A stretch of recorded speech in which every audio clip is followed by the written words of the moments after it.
Assalamualaikum warahmatullahi wabarakatuh. Waalaikumsalam warahmatullahi wabarakatuh. Selamat malam sahabat kreatif, berjumpa lagi dengan saya Imam Nawawi di acara rutin kita yaitu ngaji NU ya, ngaji pesantren dan Sejarah termasuk sejarah Islam juga, sejarah pesantren dan sejarah NU. Hari ini kita akan mengangkat satu topik yang sudah tentunya viral, semua pemirsa insya Allah juga sudah tahu, masalah konflik internal pengurus besar Nahdlatul Ulama di Jakarta menurut saya Pak Yai. Pak Yai, gimana kabarnya malam ini Pak Yai? Alhamdulillah, sehat. Kang Imam, mudah-mudahan semua juga sehat. Berarti ini sehat sekaligus ngamatin perkembangan NU hari ini Pak Yai. Tipis-tipis. Ini kalau konflik kayaknya bukan tipis-tipis Pak Yai. Bisa nggak ceritakan masalah konflik di NU ini Pak Yai? Baik, Assalamualaikum warahmatullahi wabarakatuh. Waalaikumsalam. Mas Imam, Ustadz Ali dan semuanya. Dari kemarin kita berpikir ya, podcast bahas rumah kita ini, Nahdien atau rumah kita NU yang kita cintai ini. Karena kami khawatir kalau kita podcast soal NU terjebak kepada selubung hasud. Iya kan? Firqah ya. Firqah. Tapi untung tadi kita ngaji Minhajul Abidin tadi. Ada judul hasud itu adalah an-nasihat wal mahabbah. Jadi ketika ada sesuatu yang kita cintai, punya problem, maka di situ bukan kita membenci, bukan kita ikut nimbrung, tetapi kita iktibar nasihat, mengambil pelajaran dari peristiwa itu sehingga mahabbah kita untuk mencintai NU semakin besar. Jadi mudah-mudahan podcast ini adalah bagian kita dengan cara mencintai NU dan kita mengambil ibrah dari peristiwa ini. Baik. Konflik NU internal ya, maksudnya ini pengurus bukan ya. Nahdien banyak ya, tapi kita ingat satu momentum penting, Muktamar 27, baik menjelang ataupun pasca Muktamar 27 di Situbondo 1984. Sana ada perselisihan yang runcing antara kubunya Kiai As'ad Syamsul Arifin, ya, salah satu pendiri, bahkan mediator ya dari restu Kiai Khalil kepada Mbah Hasyim kan, Kiai As'ad. Itu dengan otomatis cucunya Mbah Hasyim Asy'ari sendiri ya, dalam kepentingan bagaimana mengelola NU ke depan. Saat itu Gus Dur dipilih ya, oleh Muktamirin berpasangan dengan Rois Am Kiai Siddiq kalau nggak salah, Jember itu, dan saat menang itu Kiai As'ad langsung mengambil sikap untuk mufarokoh bersama dengan banyak kiai tentunya. Ini apa masalahnya konflik Mbah As'ad sama Gus Dur? Banyak. Pertama tentu soal figur ya. Tentang figur. Ya, Gus Dur sejak mencalonkan atau dicalonkan itu kan masih menjadi ketua Dewan Kesenian Jakarta, di mana pergaulan Gus Dur bersama banyak orang-orang lekra, sisa-sisa dari orang-orang kiri kan masih banyak, dengan Pram juga akrab ya. Kemudian banyak juga mengadakan festival-festival seni yang itu dinilai sudah kelewatan. Misalnya ada malam puisi untuk Yesus, itu Gus Dur sebagai ketua DKSI dan mendengar itu. Nah ini secara person Kiai As'ad melihat Gus Dur terlalu liberal, tidak cocok untuk memimpin organisasi keulamaan. Sebagai organisasi tradisional. Ya, pasti banyak. Yang kedua, ya tentu keulamaan dan tradisional. Yang kedua, Gus Dur dinilai sangat keras dengan Orde Baru. Dan itu bisa membahayakan melawan pemerintah ya. Ancamannya ya, pada organisasi. Banyak kritik, terutama tersumbatnya saluran demokrasi, kemudian pengebiran arus utama dari demokrasi, termasuk partai politik.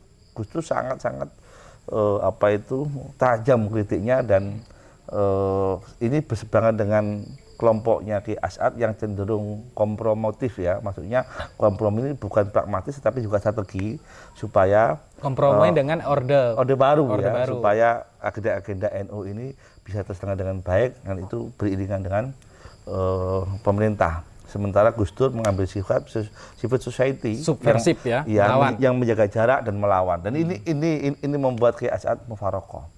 Mohon maaf sebelumnya, posisi Kiai As'ad Syamsul Arifin waktu itu di Suriah atau di mana?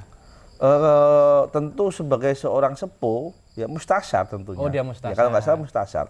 Sedangkan Gus Dur ketum waktu itu. Ya, ketum. Ya, jadi dan berseberangan, dan termasuk mengumumkan atau memaklumatkan mufarokoh bersama dengan banyak kiai.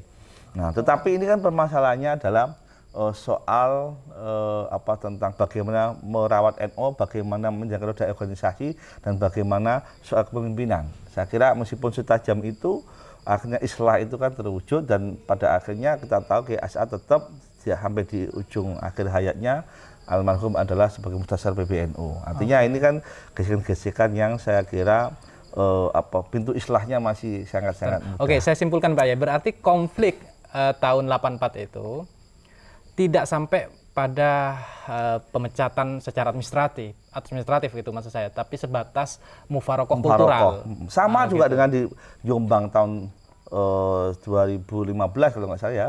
2015. Itu Muktamar 33 kan banyak Kiai AZM juga mufarokoh dengan dengan Kiai Said sama ya, waktu itu ya. Iya, jadi sama kalau nggak salah Kiai Ma'ruf ya itu ya. Iya.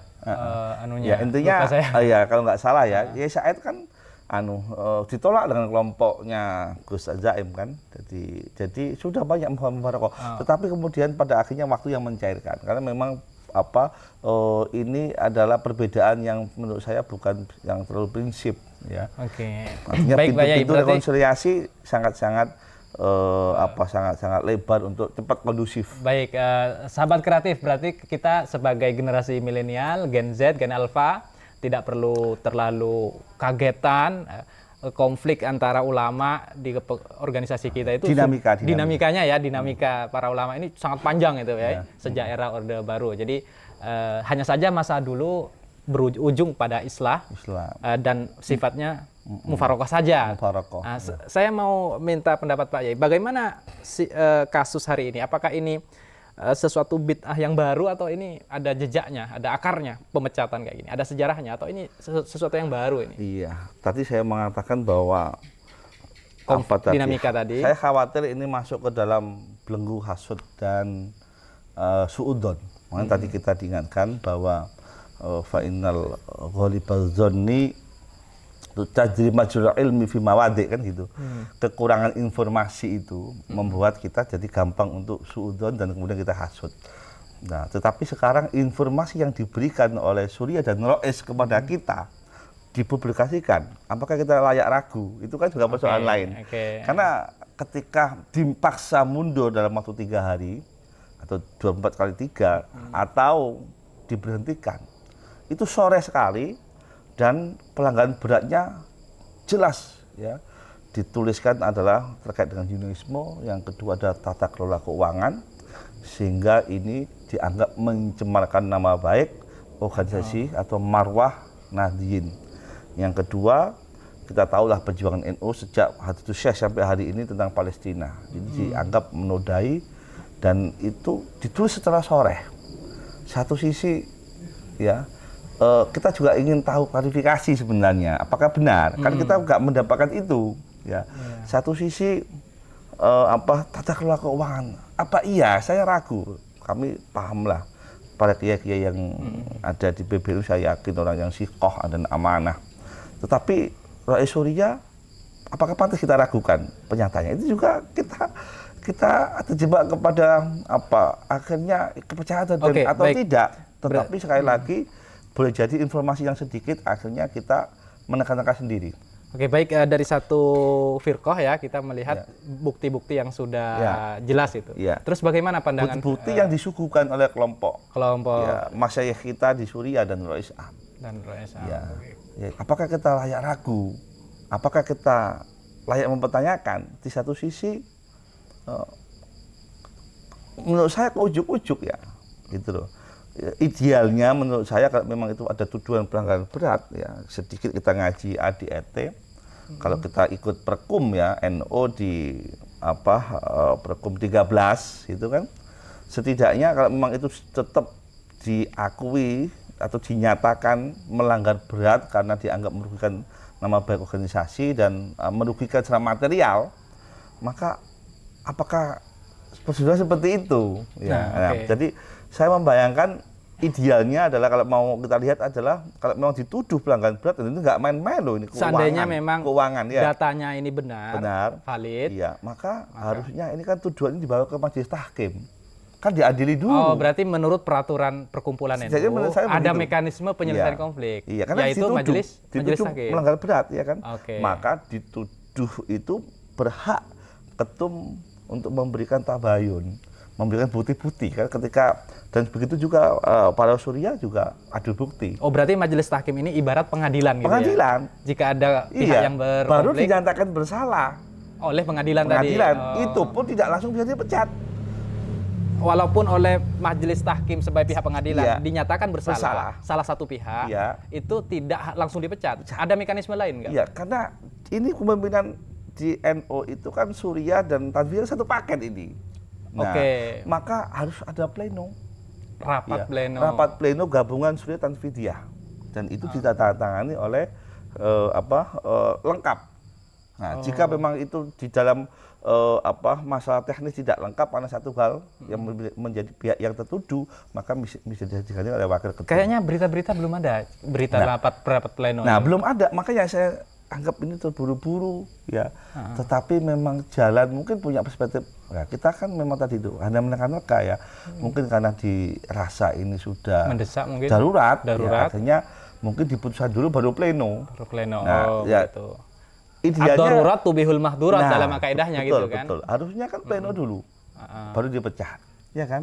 Nah, jadi sementara di kubu yang lain ini kan tuduhannya ini kan tuduhan berat ya. Iya. Pasal berat yaitu Zionisme dan keuangan. Ini urusan gimana cara membuktikan bahwa tuduhan ini salah? Iya kan gitu. Harusnya kan sebagai terdakwa ya. Fokus ke sini. Tetapi kelompok yang kita hormati di Tanfidiyah justru membawa pasal-pasal nggak bisa diberhentikan karena amanat dari ADRT Muktamar kan begitu. Oh begitu. Nah, kayak tidak koneks ya. Iya harusnya menurut saya. Logical fallacy dalam filsafat itu. Harusnya kan ketika dituduh ya dengan tuduhan yang negatif ya dan membawa bukti, dia juga membawa bukti untuk menyangkal, baru kemudian bicara soal posisi. Otomatis kok kalau sudah nggak bersatu posisi itu masih aman. Karena yang diangkat oleh Suriah masalah Zionisme dan masalah tata kelola keuangan. Jadi tidak perlu pasal yang lain itu. Betul. Tahap kedua. Ini justru yang di luar yang heboh ini soal tambang yang tidak dipermasalahkan di dalam alasan pencopotan. Ya ini kan juga ada hal yang agak aneh, tapi ya kita selalu khusnudon karena kita mencintai NU. Jangan-jangan buzzer itu Pak Yai ingin mengaburkan konteks. Bukan buzzer. Saya nggak akan tega mengatakan Al-Mukarram guru kita bersama. Enggak, maksud saya Ulil mengatakan bahwa akar masalahnya adalah tambang kan, pengelolaan aset tambang kan.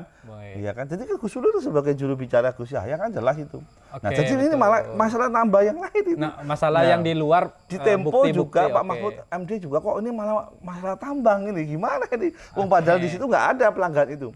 Jadi ribut soal tata kelola atau pengelolaan tambang. Ini seakan-akan kami melihat bahwa NU punya cara sendiri bersih-bersih.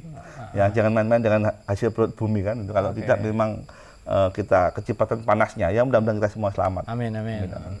Baik, sahabat kreatif, ini agak sulit saya simpulkan, tapi yang saya dapat bahwa ada masalah yang belum clear, topik yang menjadi pokok persoalan masih tidak didalemin, kurang konfirmasi dari pihak mad'u ya, terdakwa gitu ya kalau bahasanya hukum itu pengadilan. Tapi yang jelas Pak Yai, apakah Pak Yai ini optimis bahwa majelis tahkim ini akan mampu melahirkan islah? Ini kan situasinya sudah main tafsir Pak Yai. Jadi menurut kubu Tamfid tidak sah keputusan Suriah, tapi menurut kubu Suriah sudah syarih dalilnya. Apakah majelis tahkim yang isinya ulama-ulama ini bisa juga menyebutkan Pak Yai tokoh-tokoh? Ya memang tadi saya bicarakan idealnya kan tahkim dulu sebelum pemberhentian kan. Tapi daripada tidak kan masih ada peluang tahkim.